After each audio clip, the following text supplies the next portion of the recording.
Imagine só, outubro de 2022 e o mundo parece estar à beira de um novo capítulo de tensões que poucos ousariam prever. Nos Estados Unidos, a rivalidade entre Donald Trump e os governantes do estado de Illinois atinge um ponto de ebulição. O ex-presidente, em tom desafiador, não hesita em ameaçar prender líderes locais, como o prefeito de Chicago Brandon Johnson e o governador J.B. Pritzker. A acusação?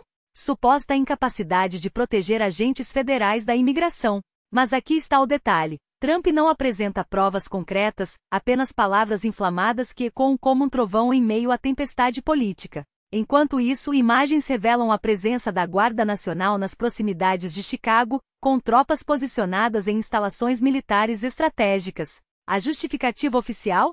Proteger funcionários federais. Mas a verdade é que a cidade, já assolada por altos índices de violência, assiste a um espetáculo de poder que divide opiniões.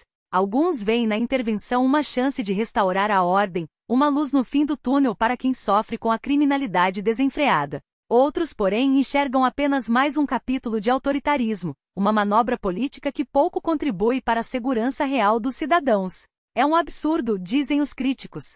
Trump está usando a Guarda Nacional como um instrumento de intimidação, não de justiça. Enquanto isso, moradores de Chicago se perguntam: será que a presença das tropas trará paz ou apenas mais medo? Alguns até reconhecem que a criminalidade pode diminuir, mas duvidam que a sensação de insegurança desapareça. Afinal, como confiar em uma solução que parece mais uma demonstração de força do que um plano estruturado? Do outro lado do Atlântico, a Rússia observa tudo com atenção. Moscou deixa claro que não está disposta a estender o Tratado de Redução de Armas Nucleares Novo START sem garantias claras dos Estados Unidos.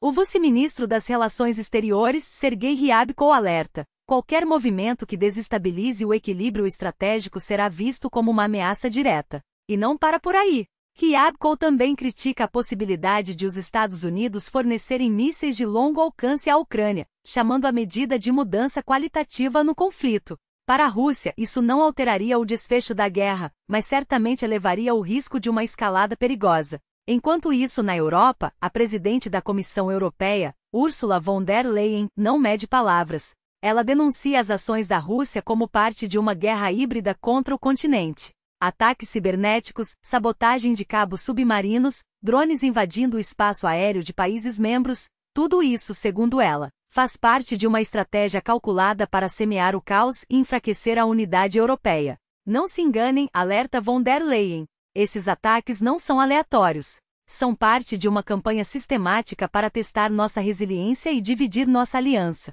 E assim, entre ameaças nucleares, batalhas judiciais e guerras híbridas, o mundo parece girar cada vez mais rápido, como se todos estivessem correndo contra o tempo. A pergunta que fica é: até onde iremos antes de perceber que a única saída é o diálogo, não a confrontação? Em nome de uma estratégia maior, esta é uma guerra híbrida, e devemos tratá-la com a seriedade que merece. Senhores parlamentares, combater a guerra híbrida da Rússia não se resume a defesas tradicionais. É software para drones. São peças de reposição para oleodutos.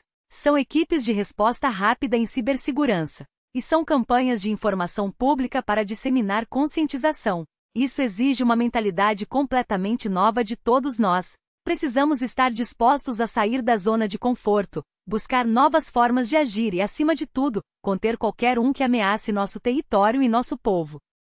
A escolha diante de nós é clara. Podemos recuar e assistir às ameaças russas se intensificarem, ou enfrentá-las com unidade, dissuasão e determinação.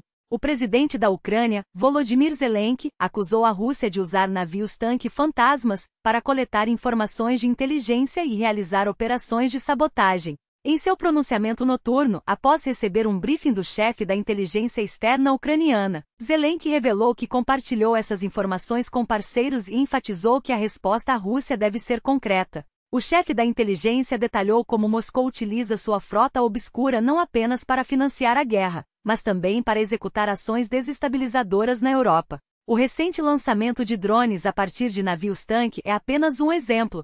Compartilhamos essas informações com nossos aliados, reiterou Zelensky, e é fundamental que a reação seja real. Reuniões e negociações públicas e privadas seguem em ritmo acelerado. A mensagem é inequívoca: não pode haver hesitação na adoção de medidas decisivas. Os russos precisam entender que nenhum de seus atos destrutivos ficará sem resposta do mundo livre. Enquanto isso, a Letônia se prepara para a instabilidade regional. No flanco oriental, a tensão cresce a cada movimento de Moscou. Vilnius já realizou exercícios de evacuação, com centenas de moradores treinando deslocamentos para abrigos a 100 quilômetros da capital. A localização geográfica da cidade, infelizmente, a coloca a poucos quilômetros da fronteira com a Bielorrússia, uma das rotas mais vulneráveis.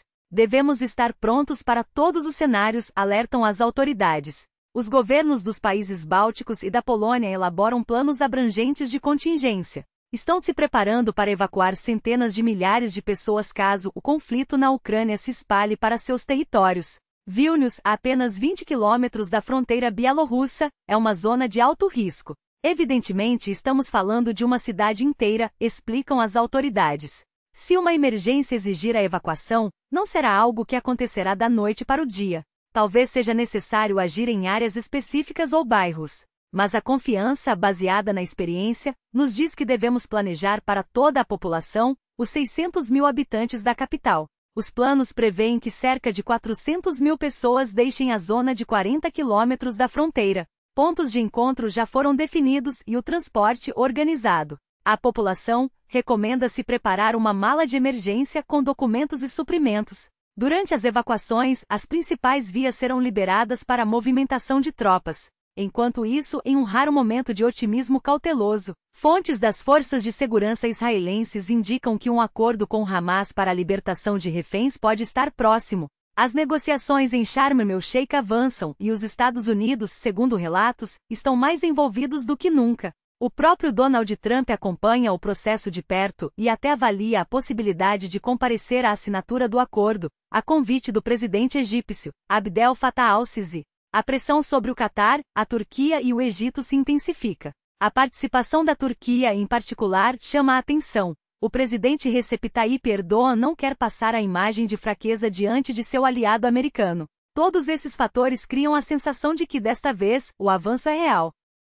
Na Itália, a primeira-ministra Giorgia Meloni e 2 de seus ministros foram alvo de um pedido de investigação no Tribunal Penal Internacional, acusados de cumplicidade em genocídio e crimes de guerra relacionados à ofensiva israelense em Gaza. Meloni classificou a situação como sem precedentes e questionou: "Acredito que nunca houve algo semelhante na história ou no mundo." O pedido foi apresentado em 1º de outubro por cerca de 50 juristas, professores e ativistas que alegam que a Itália, ao fornecer armas a Israel, tornou-se cúmplice de genocídio e graves violações contra o povo palestino. Na semana passada, milhares de italianos tomaram as ruas em protestos contra os massacres em Gaza, muitos deles criticando diretamente o governo Meloni. No Reino Unido, o primeiro-ministro Keir Starmer iniciou uma visita de 2 dias à Índia, acompanhado por mais de 100 representantes dos setores empresarial, cultural e acadêmico. O objetivo é impulsionar o recém-assinado acordo comercial entre os dois países, a maior missão comercial britânica à Índia desde que o Reino Unido deixou a União Europeia.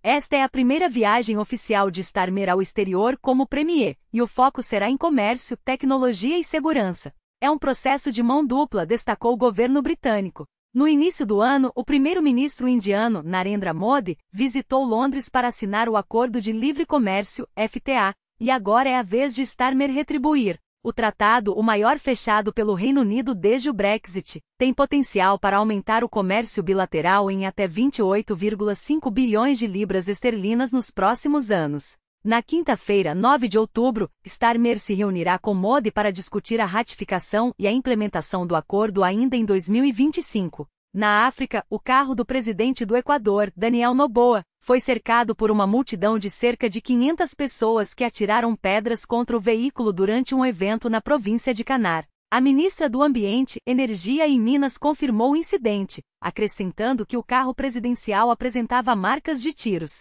Em 14h41, apresentamos uma denúncia por tentativa de homicídio contra o presidente da República, declarou a ministra. Noboa estava a caminho de um evento sobre saneamento básico e tratamento de esgoto na cidade de Tambo quando, antes de chegar ao estádio, foi surpreendido pela multidão hostil. Cerca de 500 pessoas começaram a atirar pedras, e o carro do presidente também foi atingido por tiros, relatou a ministra. O gabinete de Noboa afirmou que todos os envolvidos serão responsabilizados por terrorismo e tentativa de assassinato. Isso não ficará impune, garantiu a polícia, que já deteve 5 suspeitos.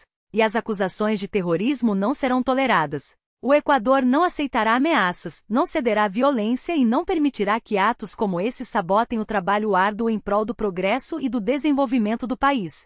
Não há nada de pacífico em disparar contra o carro do presidente, em lançar pedras contra sua comitiva ou em destruir patrimônio público. São ações criminosas puras e simples, e quem as pratica precisa entender que a justiça será implacável. Enquanto isso, do outro lado do mundo, um contraste preocupante se desenha. Na Bielorrússia, o regime decidiu reduzir o nível de proteção física da líder da oposição, Svetlana Tikhanovskaya. A partir de agora, ela não contará mais com a segurança especial reservada a chefes de Estado, presidentes de parlamento ou primeiros-ministros. Sua proteção foi transferida para a polícia criminal, responsável pela segurança de figuras públicas sem status oficial, um rebaixamento que ignora os riscos reais que ela enfrenta. Autoridades bielorrussas, como a porta-voz do Ministério do Interior, insistiram que Tikhanovskaya continua sob proteção, mas admitiram que o nível de segurança foi ajustado de acordo com a avaliação de ameaças. Uma declaração que soa como um eufemismo perigoso, considerando que a opositora e sua equipe são alvos constantes de intimidações, perseguições e até ameaças de morte. O escritório de Tikhanovskaya em Vilnius, capital da Lituânia, reagiu com indignação.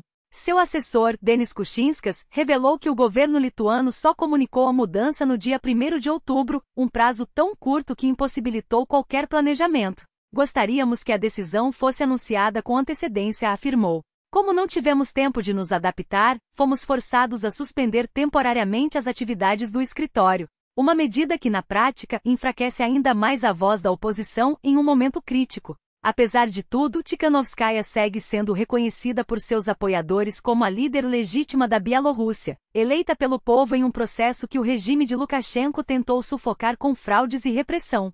Enquanto isso, as ameaças contra ela e sua equipe persistem, expondo a fragilidade de um sistema que, em vez de proteger seus cidadãos, prefere silenciá-los. A história está sendo escrita agora, e cada detalhe importa. Não deixe de acompanhar as atualizações. Ative as notificações, curta e compartilhe para que mais pessoas entendam o que está em jogo. O futuro de nações inteiras depende da vigilância de quem se recusa a fechar os olhos.